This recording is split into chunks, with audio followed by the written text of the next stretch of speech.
इतना बेशरम बन जाते। एल्विस के खिलाफ कोई षड्यंत्र था या कुछ और? पहनती हुई लड़की, इसको कुछ गलत बोल देते हो। एल्विस की किस्मत रातों रात इतनी बदल गई है। इतना सीरियस मत लो आप। मैं ही नहीं, पूरी दुनिया गलत बोल रही कि मैं 5 चीजें कभी किसी को नहीं बताते। तो उसके घर के अंदर भूत है।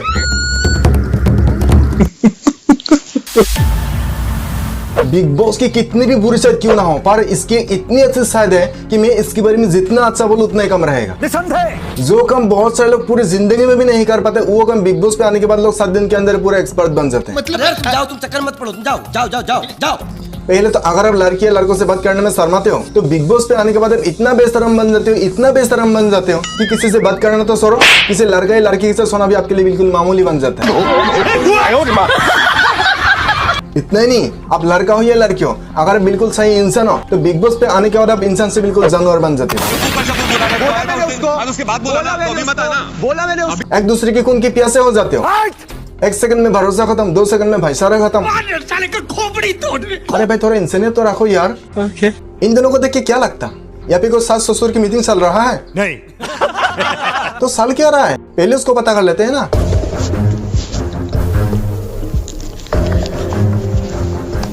पता है मुझे, इधर ही देख रही है तू।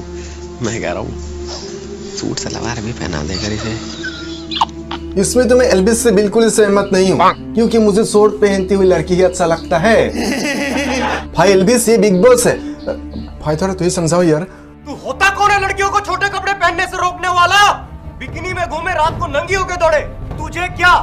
लेकिन मैं एल्विस को 100% सपोर्ट करूंगा अगर वो ये बात उर्फी जावेद को कहा होता तो। लेकिन एल्विस भाई तुम भी तो कम नहीं हो ना, तुम भी तो अपनी जुबान को शॉर्ट पहना के रखते हो, इसलिए तो कभी इसको कुछ गलत बोल देते हो, उसको कुछ गलत बोल देते हो। तेरे को देख के ना मैं कुछ भी बोलूं, ये किसी का घर नहीं है, कोई भी कुछ भी बोल, तुम्हें रिप्लाई मिलेगा। तुम भी अपनी जुबान को सूट सलवार पहना के रखो ना भाई। अच्छी बात बोली, आपको अच्छी लगी तो ऐसे थोड़ा मार दीजिए हाथ आप। नाउ अभी मेरा अटेंशन जो है, जो मुझे मिलता था सबसे इतना, अभी वो थोड़ा बट रहा है जी। अरे पूजा जी, आप इतने दिन बिग बॉस पे रहे, आपको ये नहीं पता कि अटेंशन लेना कैसे?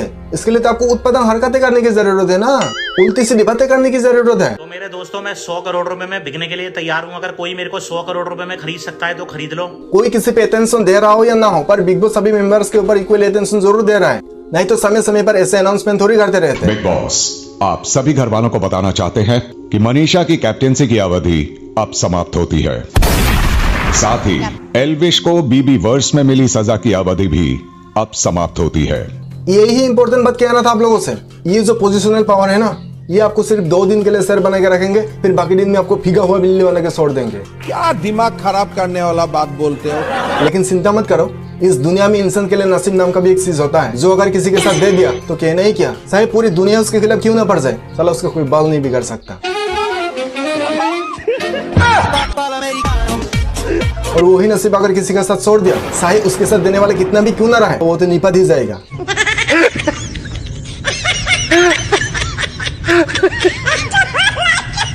वैसे ही इस बिग बॉस में भी एल्विस ने सबके असिस्टेंट बन के काम किया है। कभी झाड़ू लगा दिया, तो कभी किसी का बर्तन धो दिया, तो कभी किसी का पैर दबा दिया। और सबसे अच्छी बात तो यह है कि फाइनली जाके नसीब ने भी उसका साथ दे दिया। एल्विश की किस्मत रातों रात इतनी बदल गई है कि अब तक सजा के चलते घर के असिस्टेंट बने जिस एल्विश को घर का कोई भी सदस्य कुछ भी काम करने का आदेश दे सकता था, आज इस घर पे और यहां मौजूद घर वालों पे उसी एल्विश की तानाशाही यानी कि डिक्टेटरशिप चलेगी।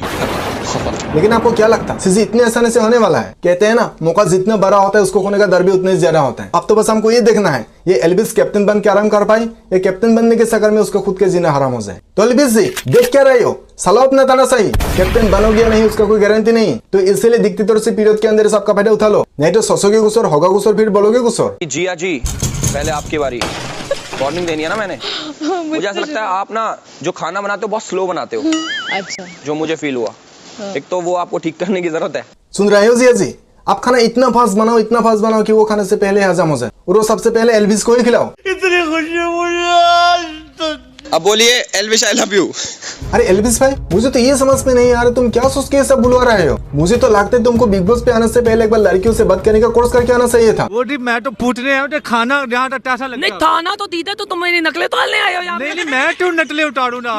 तो मतलब क्या तुम्हारा नकले ताले तो तुम बोल क्या तले हो देता, मैं बोली वैसे तो तुम बोल रहे हो। हाँ अरे तुमको ये भी नहीं पता, लड़की इतनी आसानी से 2 बातें नहीं बोलती। पहला तो कोई भी लड़की आपसे कितना भी प्यार क्यों ना करे, वो इतनी आसानी से आई लव यू नहीं बोलती। दूसरा, कोई भी लड़के सही कितनी भी बड़ी गलती क्यों ना करे, वो इतनी आसानी से सॉरी नहीं बोलती। और तुम तो यहाँ पे बिना मतलब के आई लव यू बुलवाने जा रहे हो। कतई नहीं। हाँ इतना सीरियस मत लो, आपके जैसों को मैं देखता भी नहीं मार। कहा था ना मैं। बोलिए मैं अविनाश से प्यार करती हूँ, ये तो आपका मतलब का है। ये तो मतलब का है। बेटा बकवास मत कर दीजिए। अब तो तेज बोल भाई अब ये भी नहीं बोला यार। बोला था ना मैं, इतनी आसानी से नहीं बोलेगी। क्या बोलना? मैं अविनाश जी से बहुत प्यार करती हूँ।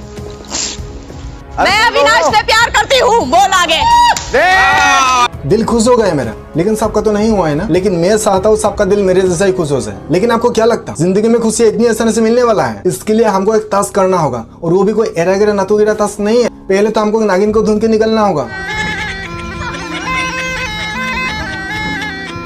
ये नागिन यहाँ पे कौन है वो तो मुझे पता है, पर तुमको तो नहीं पता है ना। अरे थोड़ा सब्र करो, सब पता लगेगा। भैया जी पानी लेकर आना ना एक गिलास। तो बड़े अच्छे वो तो मैंने नल का पानी भरा, उसमें साबुन डालती। वो एक बार इसको पियो पानी को। पानी है क्या है? समझ गए हो यहाँ पे हो क्या रहा है? मजाक से कुछ डाला इसमें? नहीं तो अरे बता दो। कुछ लग रहा है? हाँ क्या लग रहा है? पियो पानी क्यों नहीं पी रहे आप? साबुन का स्मेल आ रहा है। मैं इस कंडीशन में जिया को 100% गलत बोलूंगा। सिर्फ मैं ही नहीं, पूरी दुनिया गलत बोलेगी। या उसकी आंखें खराब है, या उसका दिमाग खराब है, या वो खुद खराब है। अरे कोई तुम पे भरोसा करके कुछ कह रहा है, तुमको नहीं करना है मत करो। जबरदस्ती थोड़ी कर रहा है, लेकिन तुमको ये गलत तरीके से नहीं करना चाहिए था। साबुन मिला के दे रहे बंदे यार। पानी नहीं पिलाया पानी के लिए पानी कोई मांगता तो ऐसे ये वाला काम मत कर, या तो दे मत। अगर एल्विस तुम पे ये काम कर दिया होता ना, तुम इसको इतना बड़ा इशू बना दोगे, इतना बड़ा इशू बना दोगे कि वो एटॉम प्लस से बिल्कुल काम नहीं रहेगा। अरे वो एक लड़का है, अगर तुम इसके लिए जाके उससे माफी मांगोगे ना, वो इसके बारे में भूल ही जाएंगे।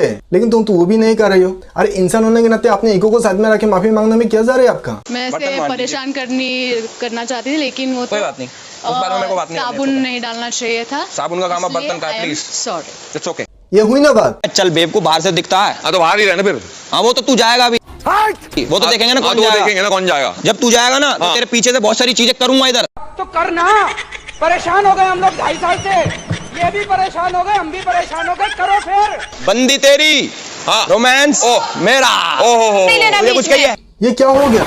एल्विस तो कैप्टन बनने जा रहा था ना, और दिखते तो इसी पीरियड के अंदर ये तो रावण बन गया। अरे एल्विस भाई, कैप्टन बनने से पहले किसी की बंदी को सुनने की बात कर रहे हो, कैप्टन बनने के बाद तो किसी की बीवी को भी सुनने की बात करोगे ना। अरे एल्विस भाई, तुमको ये भी नहीं पता है क्या खुद के बारे में 5 चीजें कभी किसी को नहीं बताते? पहला एज, दूसरा आपका सीक्रेट, तीसरा आपका स्ट्रेंथ, चौथा आपका वीकनेस, और पांचवा आपका फ्यूचर प्लानिंग। और ये जो तुमने कहा है ना, बंदी तेरी, हाँ रोमांस मेरा, ये भी फ्यूचर प्लानिंग के अंदर ही आता है। अरे मन के अंदर जितना कुछ था आपने सब कुछ उतार दिया।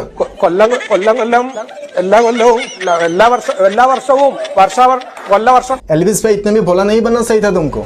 लेकिन लोग बातों को मानते ही कहा, हर बात को मजाक समझ के लेते हैं। जब अपने घर में होते हैं तो सब कुछ ठीक रहते हैं, पर बिग बॉस पे आते एक दूसरे के खून की प्यासे हो जाते हैं। क्योंकि बिग बॉस के घर के अंदर एक बहुत बुरी शक्ति के प्रभाव है।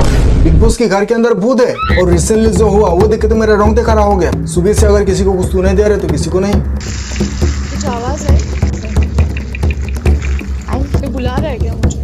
भाई सब क्या हो रहा है?